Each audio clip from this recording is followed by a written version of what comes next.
러일 전쟁으로 시작된 일본의 국권 침탈에 대해서 정리해 보도록 하겠습니다. 일본과 러시아의 사이는 언제부터 나빴을까요? 그렇죠. 삼국 간섭으로 일본이 러시아의 방해로 라오뚱반도를 포기하게 되면서 갈등이 격화되었고, 이것들이 대한제국과 만주를 둘러싼 치열한 대립으로 이어지게 되었죠. 그러다가 일본의 여순한 기습으로 러일 전쟁이 발발하게 되었습니다. 당시 대한제국은 두 차례의 국외 중립을 선언하면서 반대를 참여를 하지 않겠다라고 했었지만, 일본은 한일 의정서를 체결하며 전쟁에 필요한 군용지들, 한국의 땅들을 마음대로 사용한다고 규정했습니다. 이후 일본은 한국과 조약을 체결하면서 한국의 정치에 더 강력하게 참여하는 모습을 보여주게 되죠. 그래서 제1차 한일협약, 요즘 교과서에는 재정고문과 외교고문 용빈 규정이라고 알려져 있는 제1차 한일협약을 1904년 8월에 체결을 하면서 고문 정치를 실시하는 것들을 보여주게 됩니다. 그래서 재정에는 메가타를 데리고 와서 화폐 정리 사업을 통해 금융을 장악하는 모습을, 외교에는 스티븐스를 앉혀놓고 정리해가는 모습들을 보여주게 되죠. 그리고 이런 제1차 한일협약 이후 일본은 미국, 영국과 조약을 체결하면서 이 한국의 대한제국의 외교권을 빼앗으려고 하는 모습들이 나타납니다. 어떤 것들이 있었느냐 하면, 미국과는 가스라, 테프트, 비밀 협약을 체결하면서 미국 너는 필리핀 해, 한국은 누구 거, 일본 거야, 일본의 맘대로 할 거야 라는 것들을 이야기하게 되고요. 제2차 영일동맹을 체결하면서 영국 너는 인도 해, 대한제국은 일본이다 라고 하는 우위를 또 다지게 되고, 러일 전쟁에서 승리하게 되면 러시아와 포츠머스 조약을 체결하여 한반도에서의 우위는 일본에게 있다라는 것들을 명시하게 됩니다. 이렇게 미영러의 승인을 바탕으로 일본은 을사늑약을 체결하게 되었죠. 왜 늑약이라고 표현할까요? 그렇죠. 군사적 압박과 재반 절차 규정 결여로 맺어진 불법적 조약이라는 뜻에서 늑약이라는 표현을 쓰죠. 그래서 이 을사늑약의 핵심 내용이 뭐냐 하면은, 항상 시험에 많이 나오기 때문에 여러분 반드시 기억을 하셔야 됩니다. 바로 통감부를 설치하겠다. 그리고 대한제국의 뭐를? 그렇죠. 외교권을 박탈하겠다. 머리를 쓴 거죠. 외교권을 박탈하면서 우리 대한제국이 다른 나라에 도움을 요청할 수 없게 막은 겁니다. 그래서 이 을사늑약은 제2차 한일협약이라고 부르기도 하죠. 그리고 이렇게 을사늑약을 체결한 일본에 의해서 우리는 또 어떤 대처를 하게 되었느냐 하면, 부당하다, 외교권을 박탈한 건 선 넘은 거다라고 하면서 이상설, 이준, 이위종을 헤이그 특사로 파견하는 모습이 나타나게 되죠. 이상설과 이준, 이위종을 헤이그 만국 평화회의에 파견하게 되는데요. 이것이 외교권을 박탈됐는데 문제가 있다라고 하면서 고종을 강제 퇴위시키고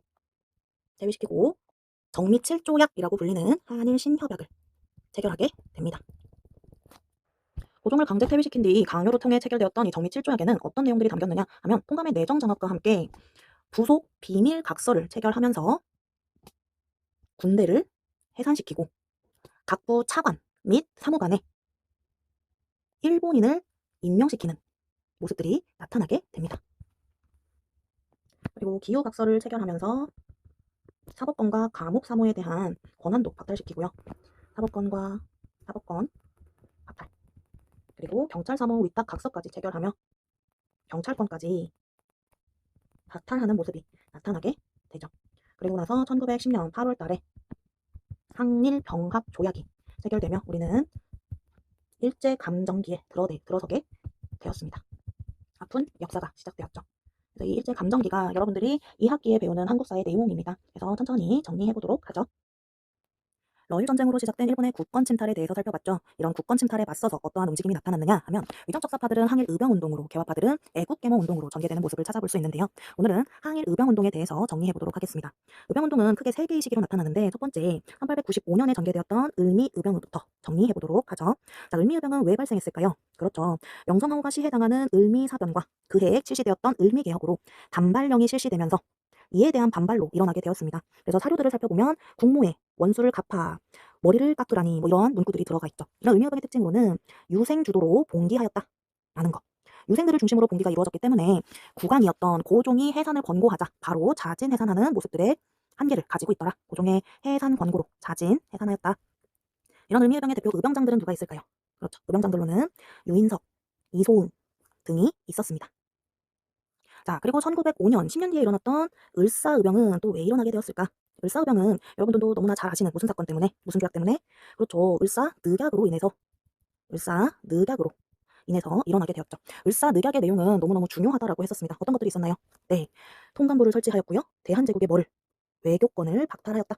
통감부를 설치하였고 대한제국의 외교권을 박탈하였다 하는 거 기억해 두시면 좋겠죠? 자, 그리고 이러한 을미읍 특징으로는 어떤 것들이 있었느냐 하면, 특징으로는 평민의병장이, 유생들을 중심으로 돌아갔던 이 항일의병운동이 을사의병부터는 평민의병장이 등장하였다 하는 특징이 있습니다. 그래서 대표 의병장으로는 정읍 태인에서 일어났었던 최익현 씨가 있고요. 그리고 평민의병장이었던 신돌석 씨가 있죠. 그리고 이런 을미의병과 을사의병 이 10년의 시간을 메꿔주는 단체가 하나 있었는데 여러분 기억해 두시다. 활빈당이라는 단체가 무장단체 조직이 1900년부터 1904년까지 존재를 하면서 이 공백기를 메꿔주는 역할을 했었다. 그리고 이런 활빈당이 대한삼인논설 13조목을 이야기하면서 토지 균등 분배, 쌀 수출 반대, 금강 개발 금지 등을 주장하기도 했었죠. 자, 그리고 이런 을사의병은 정미의병으로 계승이 되는데요. 정미의병은 또 어떻게 전개가 되었는지 살펴보도록 하죠. 자, 정미의병은 한일신협약이 체결되고 나서 발생을 했는데 왜 그랬느냐 하면 이 한일신협약 정미 7조약의 부속비밀 각서로 고종이 강제 퇴위당하고 또는 울산의략에 대한 반발로 헤이그 특사를 파견했다라는 이유로 퇴위를 시켰죠. 그리고 군대를 해산시키면서 나타나게 되었습니다. 그래서 이 정미의병의 특징은 해산 군인의 참여로 전투력이 강화되었다 하는 것 들어볼 수 있고요. 이때 당시 이인영과 허위 등을 바탕으로 하는 13도 창의군을 구성하여 서울 진공작전을 시도했지만 실패로 돌아가게 되었죠. 그래서 이 정미의병 당시의 대표 의병장이라고 하면 이인영과 허위를 들 수 있습니다. 당시 이인영이 부친상을 당하면서 3년상을 치르기 위해 돌아가며 실패했다라는 말도 있죠. 그리고 이러한 한일 의병운동이 전개되자 일본은 대토벌 작전, 즉 남한 대토벌 작전이라는 초토화 작전을 1909년 전개하면서 해안과 육지를 봉쇄하고 무자비한 초토화를 실시하는 모습을 보여주게 있죠. 그래서 1909년에 이 남한 대토벌 작전으로 많은 의병들이 돌아가시고 하면서 의병 활동이 위축되었고 국내에서 더 이상 활동하기 어렵다라고 판단한 분들이 만주나 연해주로 옮겨가며 국외 활동을 전개하게 됩니다. 이번에는 지식인과 자산가들을 중심으로 전개되었던 애국갱후 운동에 대해서 정리해보도록 하겠습니다. 애국갱후 운동이란 무엇이냐 하면 사회 진화론을 바탕으로 교육과 산업의 진흥을 통한 민족의 실력을 양성하여 국권을 회복하자라는 논지임을 이야기합니다. 그래서 이 애국개몽 운동은 단체들을 정확히 기억하셔야지 문제를 풀 수가 있겠죠. 그래서 주요 단체 몇 군데와 학회 등을 좀 정리해보도록 하겠습니다. 첫 번째, 1904년 보완회라는 단체는 일본이 황무지 개관권을 요구하며 토지 약탈을 시도하자 이런 일본의 황무지 개관권 요구를 저지하는 움직임을 보여주고 있죠. 정부에서는 농감회사를 설립해서 대응하는 모습들 나타나고 있습니다. 그리고 헌정연구회라고 해서 독립협회 단체 인사들이 입헌정치체제 수립을 목표로 만들었던 단체도 있었죠. 입헌정치체제를 꿈꾸면서 만들었던 단체.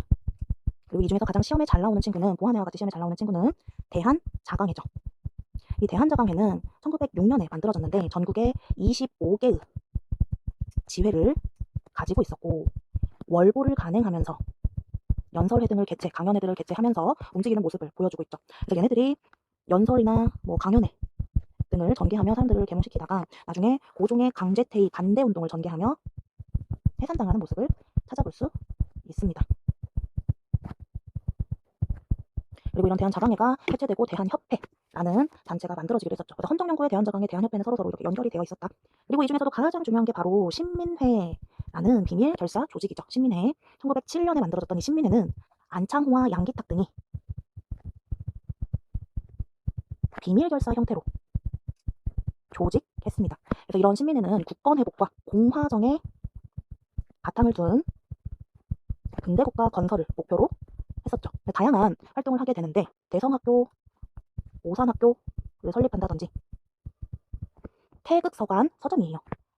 자기 회사들과 같은 회사들을 운영하면서 자금을 마련한다든지 도자기 회사 또는 저기 남만주 삼원보의 독립운동 기지를 건설하는 모습 찾아볼 수 있죠. 이게 나중에 1910년대 국의 무장독립투쟁으로 연결되는 것들도 정리해볼 수 있겠죠. 그래서 신흥 강습소, 나중에 신흥 무관학교가 되는 것들.